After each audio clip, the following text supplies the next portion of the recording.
Hi, everybody, and welcome back to Harry's Music Room. Today, you're getting a little bit of a different view of my room. Normally, I'm up against the racks. They have all the country and alt country and R&B and jazz and blues soundtracks, that kind of stuff. But today, I'm on the other side of the room, and as you can see, I'm up against my what I call the big wall, and that goes all the way back to there. And this is where all my rock and pop is. And then, of course, there's also this wall, which I'm going to be working off today. This is mostly A through Beatles, pretty much.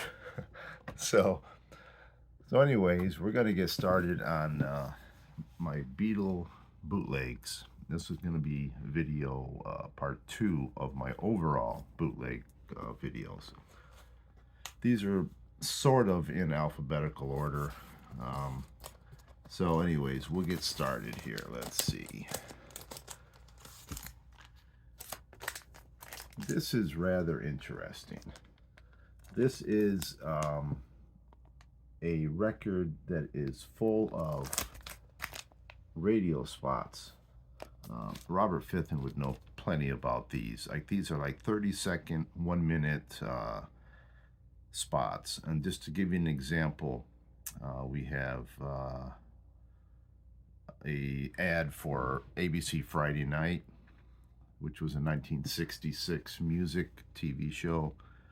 We have a Hard Day's Night movie spot, so that's a something you would have heard on the radio advertising the movie for a Hard Day's Night. We have a spot by the McCoys, but we also have Falstaff by Cream on here, Velvet Underground at the Trip, and that's an ad for a New Year's Eve show. There's a Monkeys ad in here. There's a Beach Boys, and then there's actually a radio ad for the Beatles at Candlestick Park. Hope you can see that. But this is a pretty unusual record. And there's not a lot of information about it. I think I might have put it up on Discogs myself. Okay, next we have 20 by 4. And of course, what that means is we have 20 songs by the 4 Beatles. And as I said in my other video, a lot of times these were simply an insert that was put into a record. In this case, this cover was pre-printed, and then it looks like a Polaroid picture here. It's just glued onto the cover. And this is, it looks to me like these vary. We've got stuff from 1964 all the way up to unreleased McCartney song in Nashville, some 74. And then we've got Simple Life, a song that Ringo did for Simple Life Leisure Suits in 1977. So that's that one. Ringo also did some advertisements in Japan. The Japanese word for apple is Ringo. How bizarre is that? Okay, and then here we have outtakes from early stuff. We've got From Me to You, She Loves You, I'll Get You, Want to Hold Your Hand, You Can't Do That. This is a double album. And to be honest, I have not played all of these. I pretty much collect them because I'm a Beatle fan and collector. I saw them on Ed Sullivan in 1964 and literally changed my life. Here we have a counterfeit pressing of Abbey Road, and this is on green vinyl. Difference between a counterfeit and a bootleg is that a counterfeit would be an album that was officially released but has been repressed by someone who's not authorized to do so, and then they sell it. Okay, then up next we have one of the cooler Beatle bootlegs. We've got the Beatles versus the Third Reich. And we've got, basically, this is songs from the Star Club in Germany. Although they are slightly different versions than what were officially released. Some of them are a bit longer. Some of them have more talking in the intros. But it's essentially mostly the same kind of stuff. And here we have Alpha Omega, and this is volume 2. I still need to get volume 1. The only difference physically on 1 and 2 is that 1 is in color and 2 is in black and white. This is the record that caused Apple to put out the Red and the Blue albums, because this was sold on TV and they were selling so many of them, it was that Apple had to do something. Okay, here we have As Sweet As You Are, and again, just a Xerox insert. I won't show you the records unless it's something really special. This is on Pumpkin Eater Records, and it says, "Special thanks to the wife."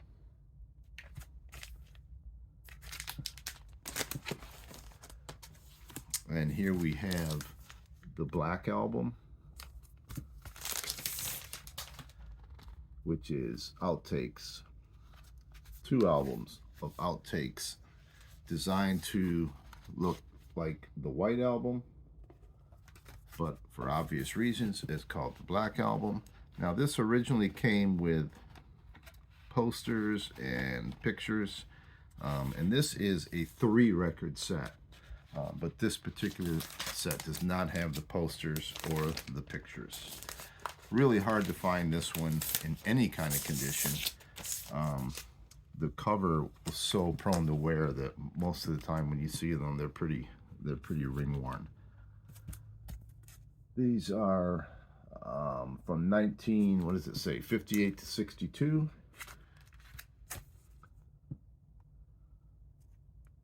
And this is basically single versions, different versions of songs. Please Please Me without harmonica. There's some live stuff from Hamburg, Lend Me Your Comb. There's In Spite of All the Dangers, Ain't She Sweet, Tony Sheridan stuff. So there's a bunch of different early Beatles stuff.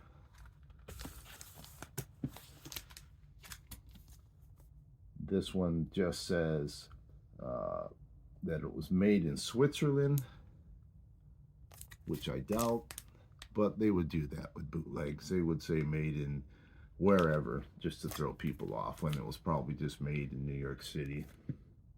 This is on Smilin' Ears Records. I don't even know what's on this one. Yeah, it just doesn't say on the cover. I would have, and many times, just look at the label. Many times the label won't even tell you what's on it.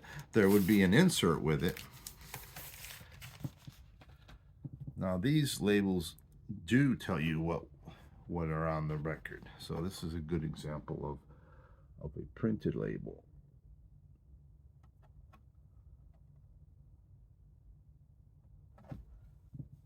So we'll put that one back together.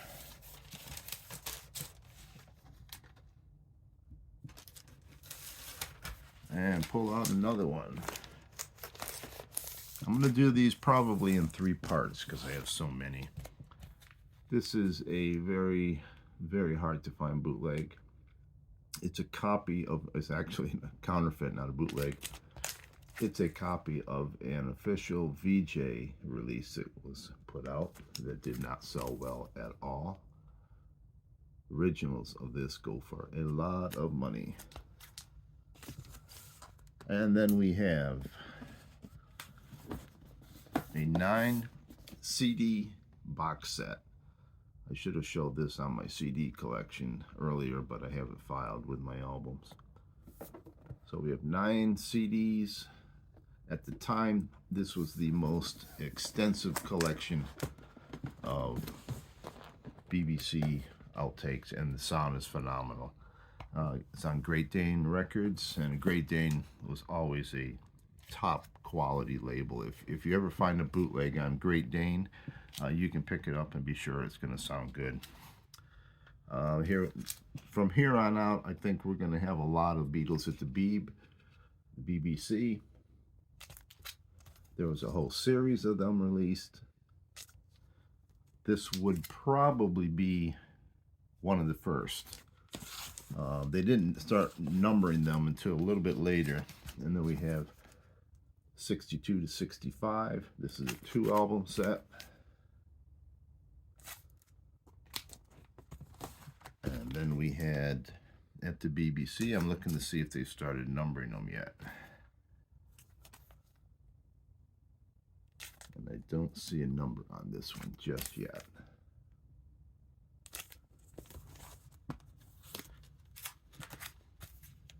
This is Beatles Night on 7 December 63 when they were on Jukebox Jury.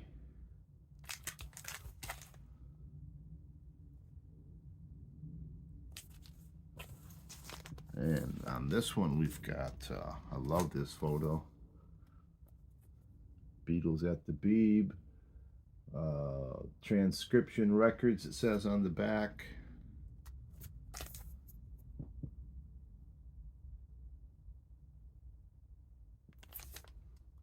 What a great looking cover. See if I get a good shot there for my cover photo.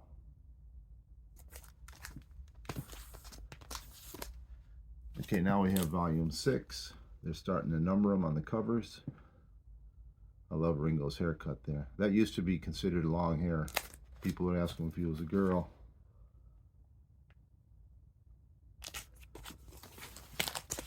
Now we have, I don't have all of them, but I have a lot of them. Number 7.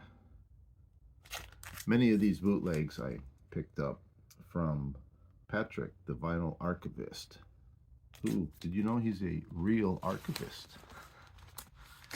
If you don't know Patrick's channel, check him out, the vinyl archivist. The guy's knowledge is amazing on pressings and which sound the best and which ones you want to get for different artists and titles. This is number 8.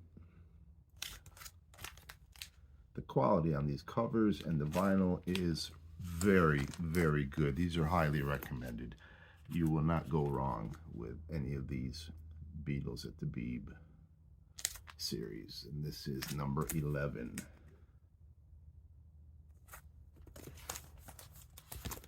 Number 12. This one kind of looks like the Beatles monthly magazine covers used to look. I never did buy those magazines. I was never a subscriber. I didn't know anything about it, to be honest, at the time.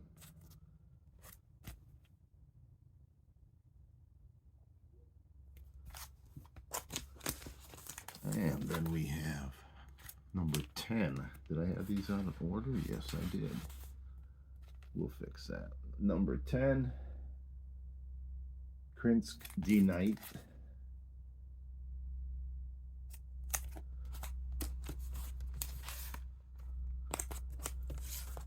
Okay, up next, this is a double album. It's called The Story of Their Radio Career. This is just top-notch quality. Beautiful, beautiful pressing. Nice covers. And then we have another one similar to one of the records I showed you earlier, where they get the cover pressed up and then they just put like a photo in the middle of whatever they want to. Some of these records would be the same record with 2 or 3 different photos depending on which one you owned. This one's a little bit nicer because it's got a printed back cover. And this is, again, Beatle broadcast. Probably most likely BBC, Top of the Pops, that kind of stuff. Here's another Beatle broadcast, but you can see it's a different photo. But what the songs are also different on this. with a insert that slid in the back that showed you your track listings and told you about the album. These are outtakes from Abbey Road.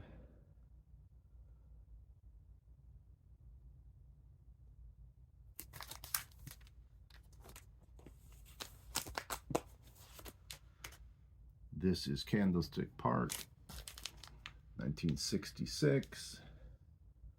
The show that Mazzy missed because he had to get his drum lessons.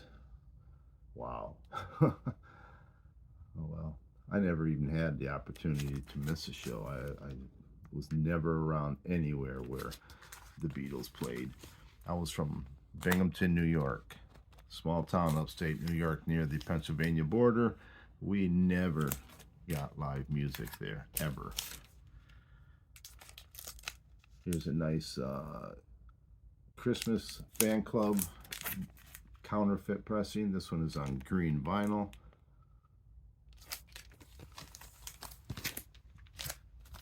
This is called Codename Russia. Another Day, Hello Dolly, Please Mrs. Henry, Threw It All Away, I Bought a Picasso. A lot of these song titles that they make up are to give you an idea what the song might be, but yet it's not obvious that they're doing bootleg covers. And these are various Beatles songs, but it just has Ringo on the cover. And here we have the complete rooftop concert.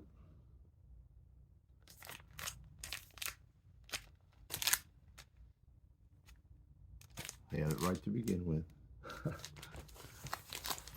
And then we have, who would even know what this is really, but confidential documents. I think this was found at Mar-a-Lago originally.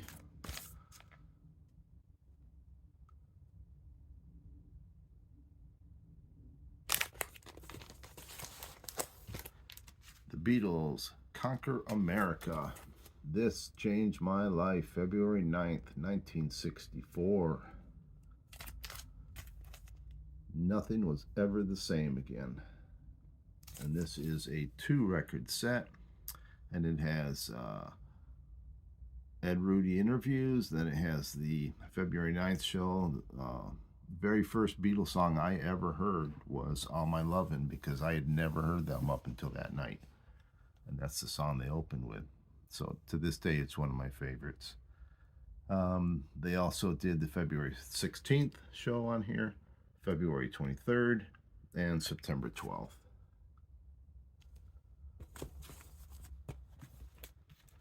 Here we have the Decca tapes. There's a ton of bootlegs out there with the Decca tapes, but this is a picture disc version.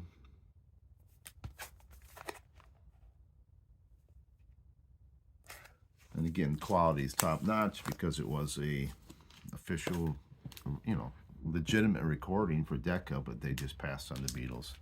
And at George Harrison's suggestion, they signed a group called the Rolling Stones instead. This is a counterfeit copy of the German Horzu album. And this is on green vinyl, I believe. Let's take a look. Yes, there we go.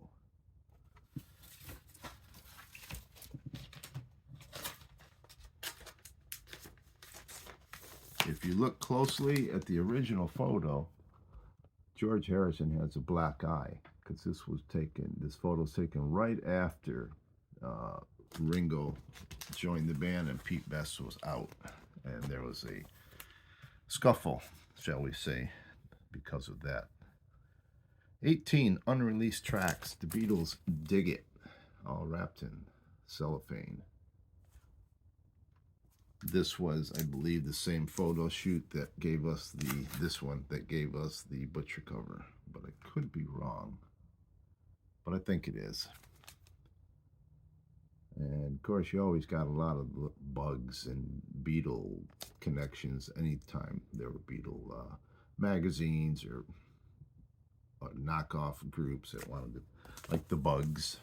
They did an album of Beatle covering some Beatle songs. This is a really cool record.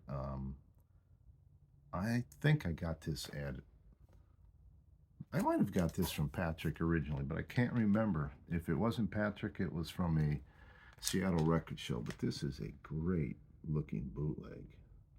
Look at that marquee. Wow. The Beatles, Georgia Brown, Tessie O'Shea. Huh. The same night that the Beatles appeared on Ed Sullivan, Davy Jones of the Monkees was also on the show as part of Oliver.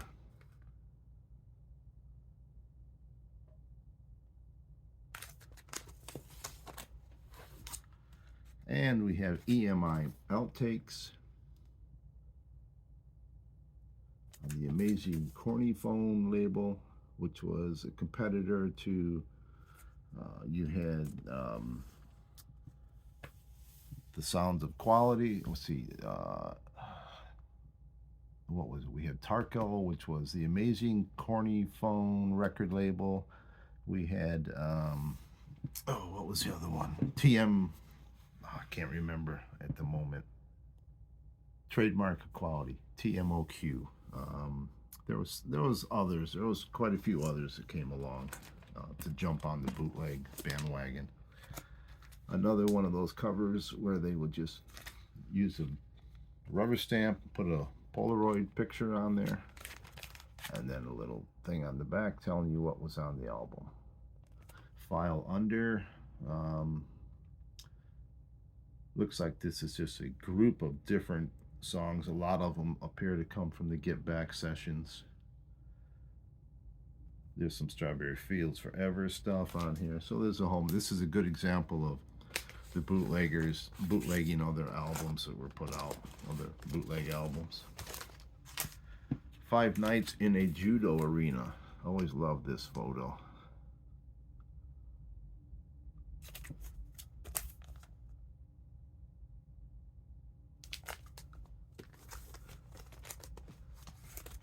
And then we have the Beatles 4 sides.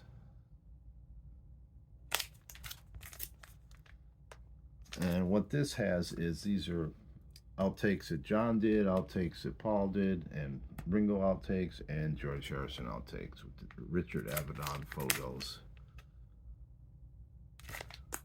And then the last one for this video, From Us to You, a 10-inch Parlophone recordings, Kansas City, Long Tall Sally, Happy Just to Dance with You, I Should Have Known Better with a False Start, Should Have Known Better without harmonica, and other versions of other songs. Little 10-inch bootleg record. So that does it for this version, or this part, let's say part 2. Next up, we're going to start with a whole bunch of bootlegs covering the Get Back sessions, which became the Let It Be album and partially Abbey Road stuff. So thanks for watching. I hope you enjoyed it, and check back. I'm going to make all these videos all at once, and then I'm going to schedule them to come out. So I'm going to start on part 2, but you won't see that one for a few more days. Thanks for watching, everybody. Ciao.